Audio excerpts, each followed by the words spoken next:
only way that I would recommend installing a battery-powered backup system was if you already had solar or you have plans to implement solar into your residence, because the solar panels would obviously regenerate the power that your batteries would then subsequently need.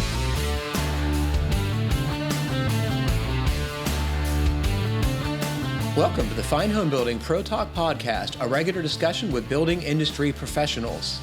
This is Senior Editor Patrick McComb. Today I'm joined by electrician and generator dealer JP Shipp.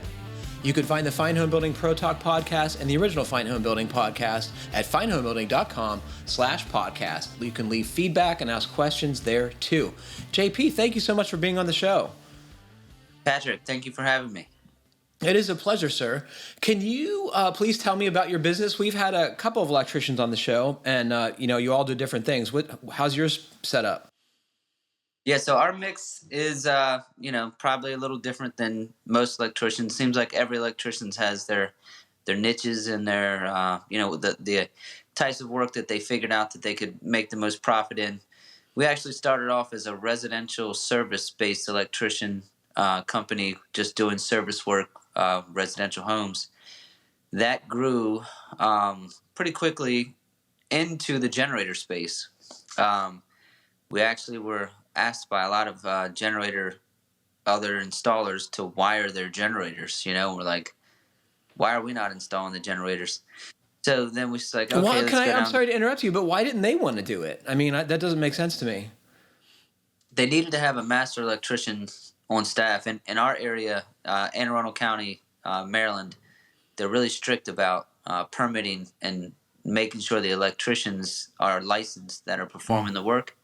So that plays to our benefit to, making sure that, we have qualified, electricians, qualified tradespeople, working in people's houses. So fortunately that plays, into our hands so that we can be sure that we're getting work and being paid, appropriately for doing so. So once we broke into the generator installation space, I began to realize, wait a second, we're probably going to have to service these generators too.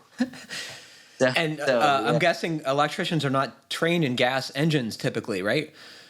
No, not at all. They are far from it. Yep. Yeah, which is interesting to think, you can be so mechanically inclined as an electrician, but, be almost clueless as to the workings of engines and combustions and gas pressure and what a manometer is type of thing.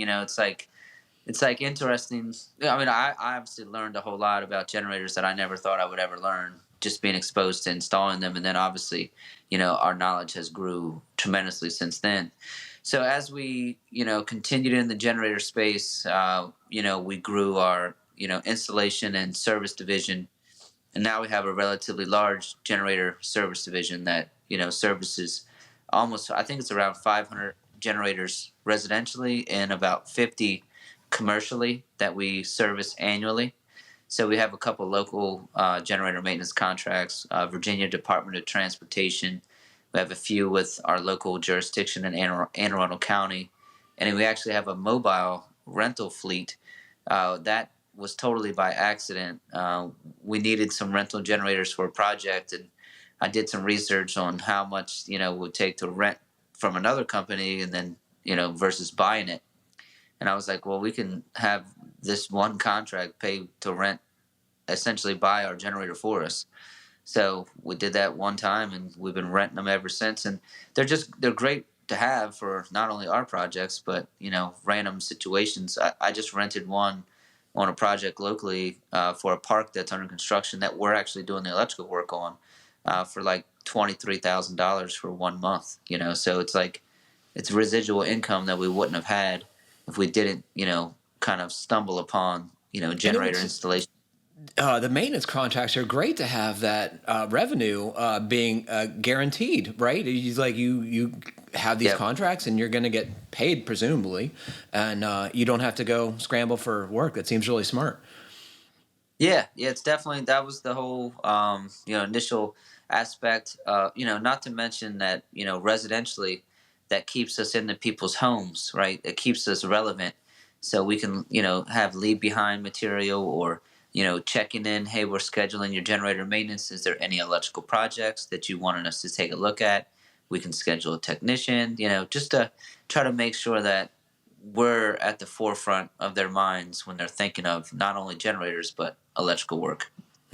And how many folks are on your team now? So my company's medium size. We have right under 50 total, but we have a pretty large commercial installation division, and we also have a relatively large government installation and management division. So we have a pretty diversified portfolio of work that we do. We're not just one type of work, which I think lends into another benefit of ours because we can be mobile. If I have a large commercial contractor that says, "Hey, do you guys do stuff in homes?" We're like, "Oh yeah, yeah, we do." Then we send the residential guys out, and so that they're not referring to someone else. So I've heard generator sales are absolutely through the roof. Is that true? Yeah, that's And yeah, I'm told you have to wait sometimes months to get one. Has that been the current experience for people who call you up? yeah. Months is like a The good lead minimum. time. It's almost a year right now. So if you go on if I go on my dealer portal with Generac or Kohler or even Briggs and Stratton, any of those guys, the lead time minimum is 40 weeks to get the generator. So what a lot of people are doing is they're selling the generators that they have for higher prices because they have them simply. You And mean homeowners are selling their own generators to people who are no, willing to pay for like them? electric generators direct, um, companies like that. Yeah, I see. So they're sourcing them and paying a premium, hoping that someone can put it in later. yeah. And Wow. typically you can find, depending on your area, you can find somebody that's competent to install it. But whether they're certified from the manufacturer or not is a different story. But you know, um, you know, I don't really mind when people do it on their own, if you will, as long as they do it the right way is all that matters to me. So is it like all sizes of generators, or is there a sweet spot that's really hard to get? And is it like all the other gear you need? Maybe you can tell me the things you need for a typical standby installation, and at the same time talk about if any of that stuff is hard to get. Yeah. So, do you want to talk about the residential or commercial? Let's just stick to the residential because I'm sure that folks who listen to this are more likely on that end of things. Okay. Yeah. Sure. So, residentially, air cooled is typically the size generator that, which is now 26 kW and lower. Generac recently, produced a generator that's a 26 kW air cooled. Just in the last 2-3 years, the largest air cooled generator that most people could find or even purchase was a 20 kW or 20,000 watts. I'm saying the same thing. So a 20 kW generator, which typically would run on natural gas or liquid propane, depending on which fuel source you would have available. Most people, if they have the choice, would pick natural gas because that's the more cost effective of the two fossil burning fuels. But if you are living in a remote area like most of our customers do, then you're kind of forced to go with liquid propane. Propane, obviously, pricing has increased. I Today I wouldn't heard say it was about $3 a gallon. I mean, on the on demand rate, right? If you have a contract, it's going to be whatever you negotiated with your supplier. But today it was like $3 a gallon around here. Yep. Yeah, it's hovering around three. It could go a little higher, it could go a little lower. But the propane distributors or installers, if you will, in our area, um, they have changed their pricing locally. I don't know how people are doing it, nationwide, but they will only sell the tank to a generator installation. So we used to be able to lease them, right, which would make it more cost effective at the beginning of your purchase. But now they're like, we don't know when the next time we're going to fill your generator is. So, we're going Unlike to a sell you. heating plant where they have a guaranteed customer, right? They're going to need propane every so often. With a generator, it might go be years before they have to fill that tank, right? Right. Exactly. Yep. So propane is the biggest hurdle, or natural gas. Natural gas has its own challenges.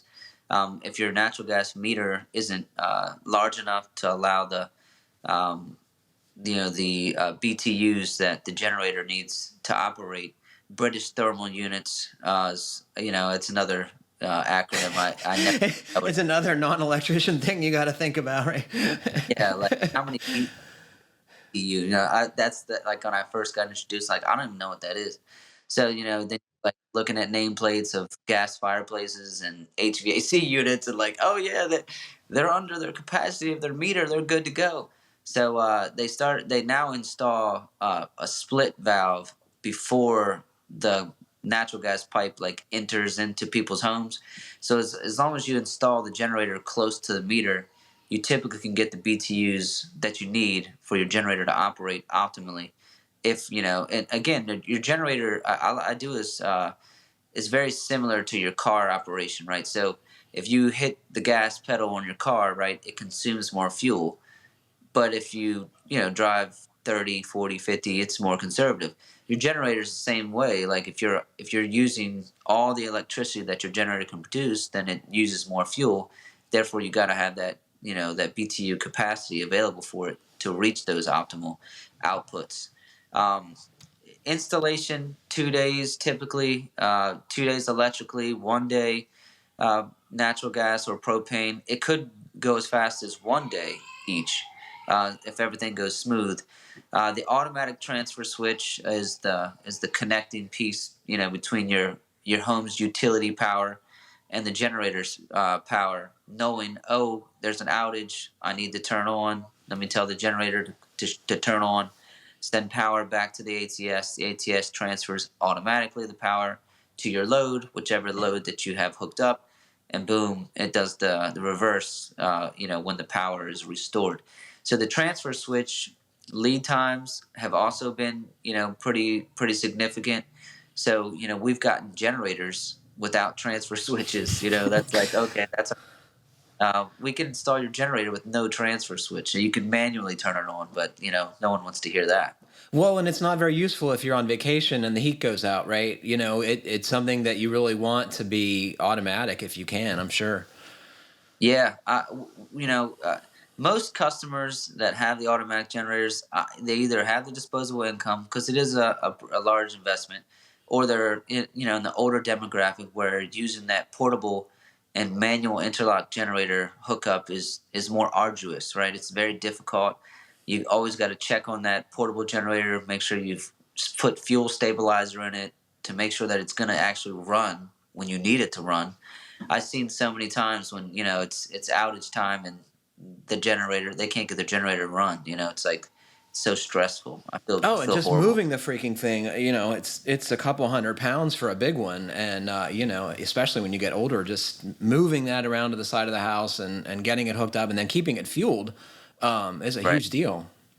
And obviously, typically when these outages happen, the weather's not the Just that's what you want to be doing is hooking up a generator in a downpour, right? In a lightning storm. yep. So you mentioned it, the sizes that are available. So like, how big are most folks buying now? Like you mentioned the 22 kW.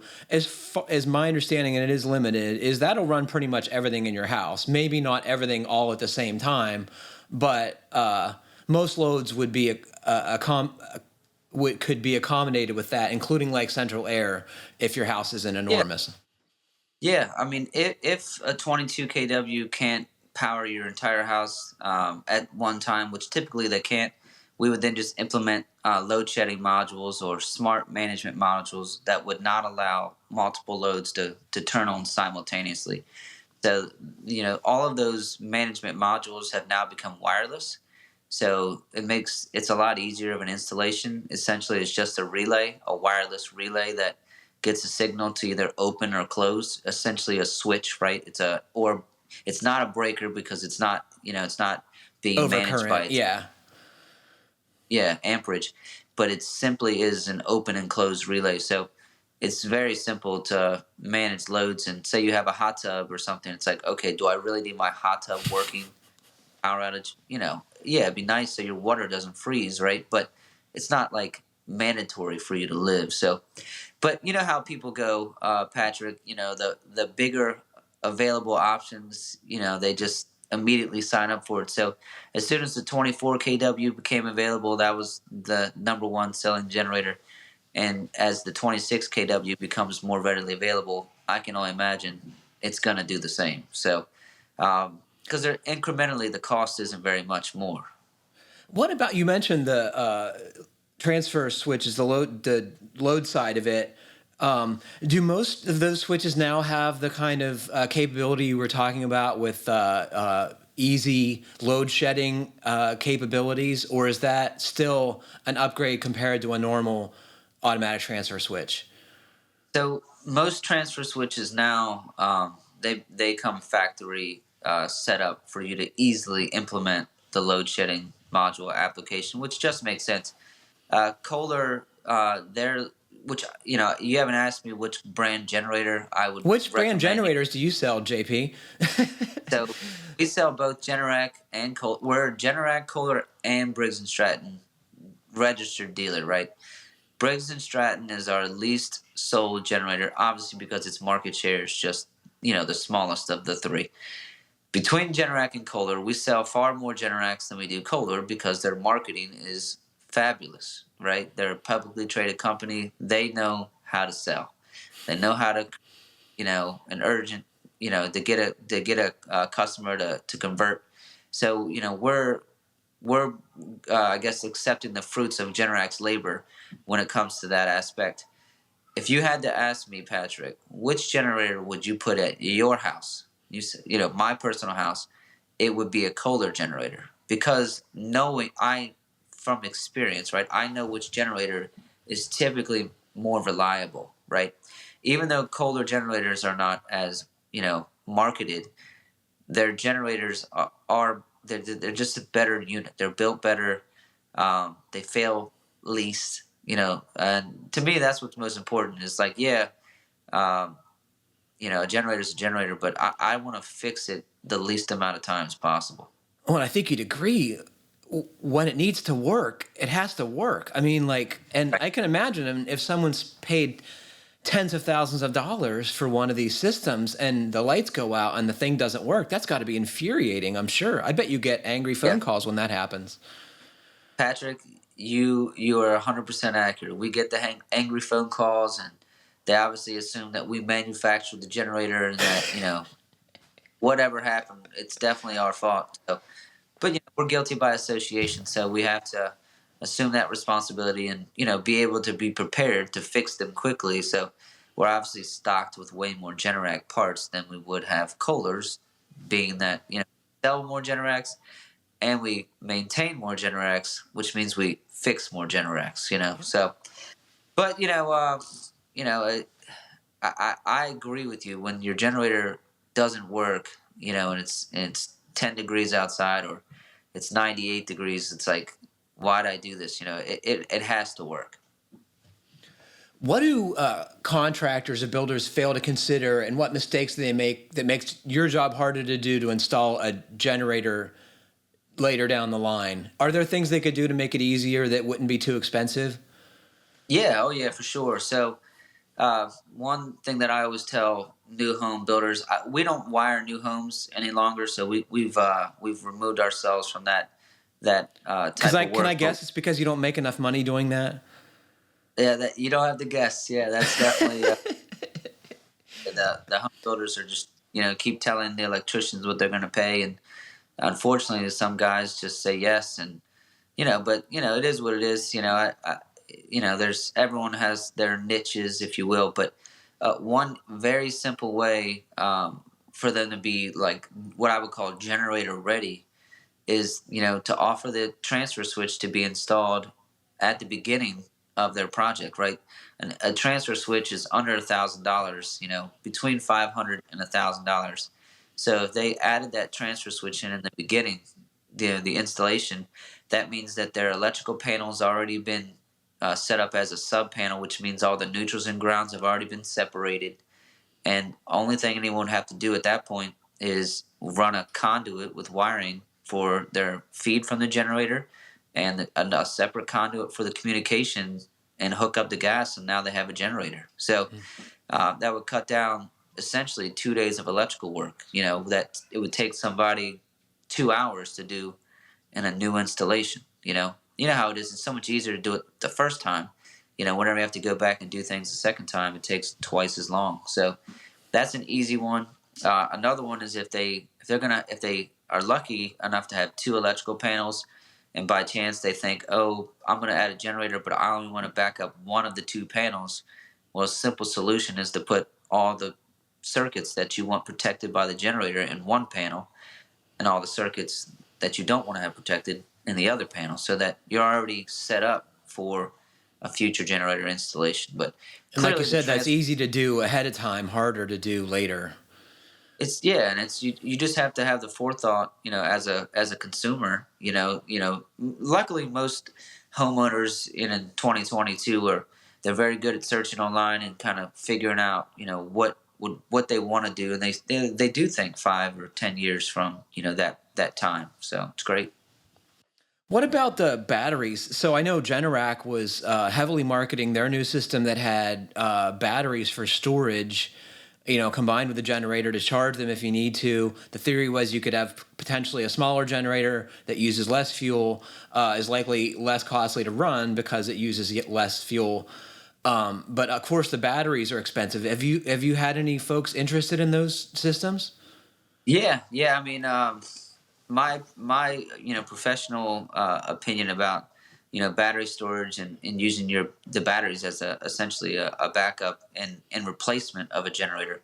Uh, I would only recommend it currently as a replacement of a generator. I wouldn't do it supplementally. I think the cost savings is very incremental. It's very small. The only way that I would recommend installing a battery powered backup system was if you already had solar, or you have plans to implement solar into your residence, because the solar panels would obviously regenerate the power that your batteries would then subsequently need. If you install, say, either a Tesla 10 kW battery powered system, and you don't have solar in your house, your runtime on AC power, the AC power would charge the batteries. It only lasts 8 hours, right? That's, to me, for the cost that it actually cost. I can't say it's worth that return on the investment. But if you do have solar, right, then the 8 hours becomes infinity. Not infinity, but in a way, as much as your solar system generates, you can store and subsequently use. I'm guessing you get tons of calls like after a big widespread power outage. And I'm betting that after, a flood of phone calls, only a handful of folks actually turn the trigger. Is that true? Or do a lot of those folks decide they want a generator after being out of power the last time? Yeah, it definitely, generator sales it comes in waves for sure. The storms definitely increased the awareness, increased the demand, no doubt, no doubt. Oftentimes, it pushes a few people over the edge. You get a lot of tire kickers, right? A lot of people are like, okay, I want this, but They the have really no idea what it costs, right? That's, yeah. don't know the cost. So I have my office, my office, they're fully aware how to vet, generator estimate customer. And I just tell the guy, my guy Bob, like, you gotta tell them exactly what they're in for. Like, this is the range of the cost. So just so that it's been properly vetted, and if they understand that that's the cost, then they're like, okay, yeah, I would like to have an estimate. Or, oh, I didn't realize it cost that much. Yeah, not for me. I mean, Generac, they really put us against the wall a couple of years ago when they were marketing that they could have a generator installed for $4,000. And I'm like, No, I can't. why? Yeah, no one could do like that. Like, it's false advertising. So Yeah, we had, at the Generac dealer conference, which is actually going on right now. I have two We should people at be the, there. yeah, yeah, it's in Las Vegas. Oh, wow. Cool. Yeah, the Generac, they have an annual conference every year. They essentially they give us dealer funds, and we can use them however we would like. But typically, you save enough funds to use it to go to the Generac dealer conference, because it is cool to see what Generac's got coming on the horizon, and to talk to other dealers in the space, and kind of just talk about ideas of stuff that's working for them and stuff that isn't working, and to understand where the industry is headed. So I have two. I have my generator division manager and my lead tech. They're both out there right now. Cool. That's got to be great resource for, talking through the same problems that I'm sure you all have to deal with permitting and customers and supply chain and all that stuff. That would be helpful from a business, I'm sure. So how can one of these things go wrong? What do you see happen that is the something that could have been prevented, or could have, with the right client education, could have made your life not have to deal with an angry person on the other end of a Yeah, phone? yeah, Patrick, that's a good question. I mean, we're like a very upfront, company. Like, we're very transparent about things. So we don't typically have too many, conflicts, if you will, with customers. I mean, if you look online, you can see 5.0, Mm. been in 5 for a long time. But in terms of an installation where, things get a little challenging, it's the little details that sometimes, the customers, want to be tightened up. I mean, the guys could be installing and damaging their grass, or damaging some plants, or, made an extra hole on the side of your house. Little things that are easily fixed, um, just by saying no problem, we'll fix it. In terms of an installation of the actual, or I would call it operation of the generator, sometimes gas work can be done improperly, where the regulator that they used is, sometimes these customers want to hire their own gas contractor, which again we're fine with as long as they're competent.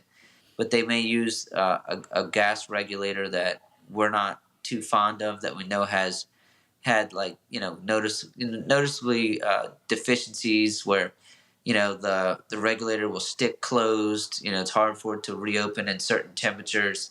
We use a Maxitrol. That's the brand regulators that we recommend, just because we know they're tried and true. But it's the little nuances, making sure that your generator has the proper gas pressure, or it will not operate, like it's supposed to. So, it's we've done so many of them. So, like, we've essentially seen it all. You've got a brand new generator, and the stator and the rotor explodes, upon startup, and you're like, wow. Um, I'm sorry, sir, ma'am. Your whole generator's place. That's got to be a difficult conversation, but I mean, I Yeah, guess it's better to find out then than when the storm is hitting, right? I'd much rather know at that moment, for sure. Yeah. We recommend that after we do our initial installation, that the customer has a planned outage for 8 to 10 hours. So we educate them and teach them how to create an outage, by turning off the transfer switch, and allowing the generator to do what it's supposed to be doing. You know, Essentially, just a test outage to make sure that everything runs smooth, and that they know what it's like to be under generator power. Oh, the lights flickered a little bit. Is that normal? Yeah, that's normal. That's why we want you to do this when it's not an emergency, so that you know what it's like. You Smells like mentioned, gas. I'm sorry to interrupt you. Go ahead. No, just saying, like, just the smelling of the gas burning. Some people have never had propane at their house before, so And they're that's like, is this okay? Right? Yeah, sure. yeah, exactly. You mentioned earlier that these things need annual service. The maintenance requirements for small engines have not kept up with the maintenance requirements of cars, which you can now go 8,000 miles. But you suggest that these things still get fixed or have oil changes, I presume, and spark plug changes annually. Yeah, for sure. You know, you would think, depending on the outage run, right? But typically, I think 30 hours, right, a year is like the max that you'll see, and that's like I don't know. There's occasionally a 50-hour one, but very rarely. So they run for 20 minutes a week, right? If you set it up to have your runtime.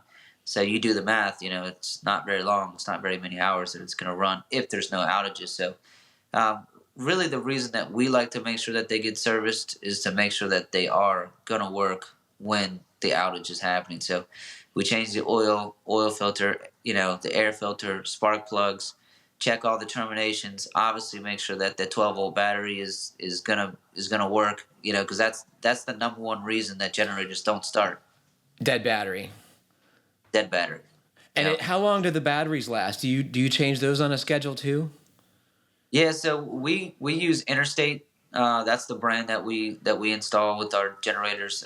We have a great relationship with them, and they have a great they have a great reputation. But they also have a great um, what's the word I'm looking for? If the battery goes bad, they replace it, no questions They're asked. responsive, right? That's yeah. Very responsive, and typically those Interstate batteries will easily last for 5 years. Um, as soon as we put we have a load test. And we know the battery is going to be good easily, a brand new one for 2 to 3 years. But if we put the load test on it, we feel like it's any kind of poor results, we just proactively recommend at that point, because we don't want to get the call at 10:30 to come change the battery. We're like, look, you need to do this now. We're here. Have you ever seen any like weird, dangerous installs, like cowboy wiring? I've heard it described as yeah. Yeah, we have seen some poor installations that other electrical contractors or homeowners have done. Um, Typically, it's only reason we're even seeing them is because they want us to fix them. We're not going to see them because they want to showcase their work. So we try to be as respectful as we can to whoever did the install, and just say, hey, this is how it's supposed to be done. They just probably want to wear, and just try to be as respectful and kind as we can, because I think ultimately most people want to do the right thing. It's just sometimes they get their vision impaired because they're just trying to make money at the same time. Or their vision is impaired. Yeah, yeah, exactly. So, do you have a generator at your house? So where I currently live, I do not. My last house that I built. So I built my last house from the ground up. I have a generator that's there. I sold that house. The house that I live in now, I was not supposed to live in. I renovated it, and then my wife was like, "I really want to live there." So we've lived there for about 2 years. I'm in the process of building our next house, and that house is scheduled to have a generator. So um, if I knew I was going to move here, it would have had a generator. We've had minimal outages, so luckily I've dodged a bullet, because my wife is nonstop reminding me that our last house had a generator and that this house needed a generator, and that she wasn't going to go without power from go. It's just how And the you have bosses little do. kids. It is very difficult to not have power when you have little children who need baths and stuff. Oh my gosh, it's Yep. horrible. Horrible. Are you on Yeah. a well? Because it Oh gets yeah. way worse if you're on a well. We're on well and septic, so I'm fully aware of how stressful it can be, and yeah, I mean, the cheap side of JP is like, you you really should, you own a company, you own generators, you should probably put one in here just in case. But I was like, I'm just not gonna be here for 6 more months, so. Yep, I get it. You're gonna have a month-long power outage before you Yeah. get out of there. Yeah. It'd be so, we've had a few scares where like the lights have been flickering, and I'm like looking at my wife, and I'm like I can tow the portable down here. Like I can get us a generator. Yeah, Don't worry. yeah, yeah. You're in a better position than most of us would be in the power outage, I'm sure. Yeah. Well, it's For been a sure. pleasure talking to you, JP. Is there anything you want to ask or tell our listeners before we go? I think your program is awesome. I think your listeners are awesome. I think it's very cool that people can, share and be honest and transparent about, what they got going on. And, I'd love to, if anybody has any questions they'd ask for me, I'll share my information with you, Patrick, and you happily email me or call. And, I'd be happy to discuss anything you might have.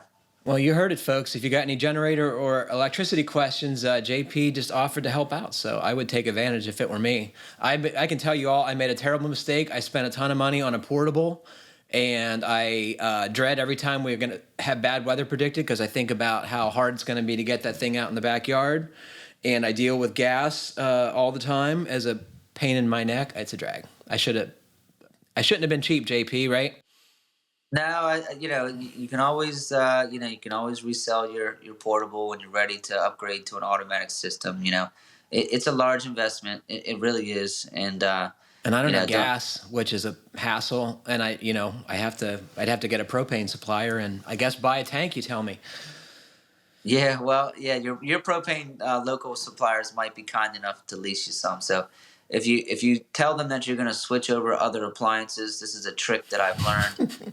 Uh, it does help. Hey, I'm going to be switching my stove over to propane.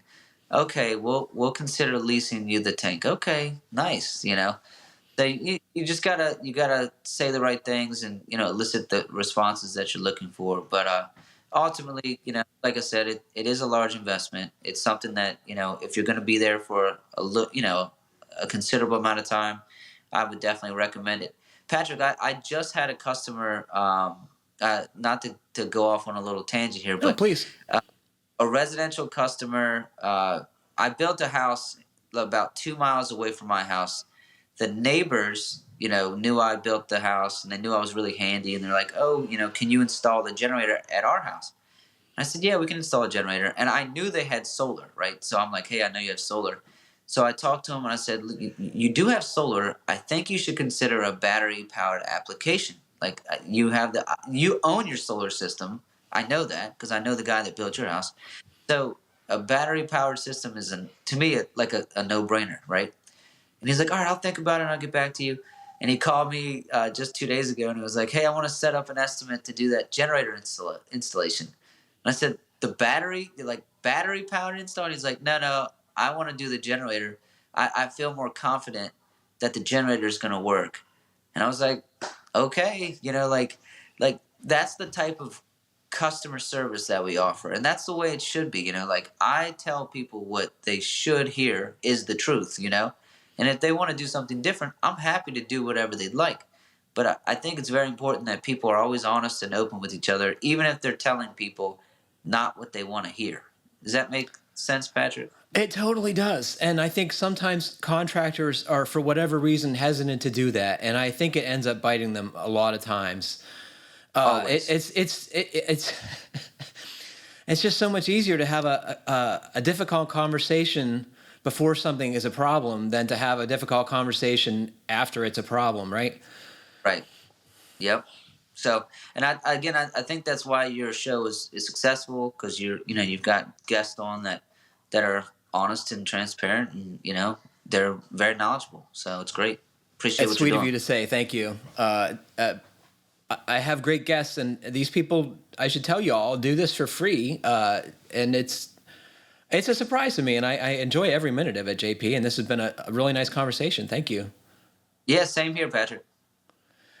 Well, unfortunately, that's all the time we have for today. Thanks to JP Shipp for joining us. Oh, hey, one more thing, JP. What's the company website that we can tell folks to check out? So our company website is www.needelectric.com. Very simple. Our company's name is Bailey and Shipp Electric, but when I found out the domain name Need Electric was available, I was like, I have to take it. Like I can't, it's so cheap right now. So we've had that domain name for a long time. We actually also sniped the domain name needgenerators.com, but we haven't deployed that one. We've just been holding tight with Need Electric and sticking to that. But if they just search Bailey and Shipp Electric online, we'll pop right up. We're all over the place. Well, JP, thanks very much for joining us, and thanks to all of you for listening. Please remember to send us your comments, questions, and suggestions to fhbpodcast@taunton.com. And please like, comment, or review us however you're listening. It helps other folks find our podcast. Stay safe, everybody. Keep craft alive. Thanks very much for listening.